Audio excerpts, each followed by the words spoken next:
Hi friends, ఈ video నచ్చినట్లయితే like చేయండి, సబ్స్క్రైబ్ చేయండి.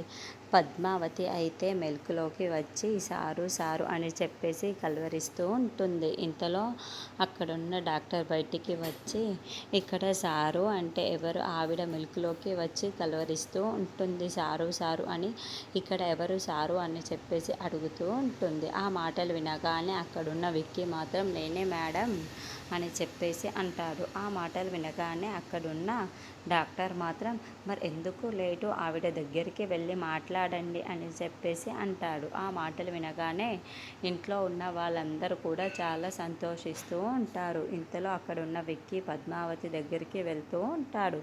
పద్మావతి, నువ్వు కోలుకున్నావా, అదే చాలు, నువ్వు మిర్చి బజ్జీవి కదా అని చెప్పేసి అంటూ తనతో మాట్లాడుతూ ఉంటాడు. అలా అక్కడున్న గుంటూరు మిర్చి బజ్జీవి నువ్వు, నా మిర్చి బజ్జీవి నువ్వు అని చెప్పేసి తనతో మాట్లాడుతూ చాలా సరదాగా గడుపుతూ ఉంటాడు. ఇంతలో అక్కడున్న పద్మావతి అయితే మెలకులోకి వచ్చి సారు, ఇక నుండి మీరు పద్మావతి 2.0ని చూస్తారు అని చెప్పేసి అంటూ ఉంటుంది. ఆ మాటలు వినగానే అక్కడున్న విక్కీ అయితే చాలా సంతోషించి పద్మావతి, నువ్వు నా కోసం మళ్ళీ బ్రతికావు, నువ్వు లేవనితే నేను లేను కదా అని చెప్పేసి అంటూ ఉంటాడు. ఆ మాటలు వినగానే అక్కడున్న పద్మావతి చాలా సంతోషించి విక్కీని అలా చూస్తూ ఉండిపోతుంది. ఇంతలో అక్కడున్న విక్కీ మాత్రం పద్మావతి, ఇక నుండి నువ్వు ఎలా గడుపుతావు నువ్వే చూస్తావు కదా అని చెప్పేసి అంటూ ఉంటారు.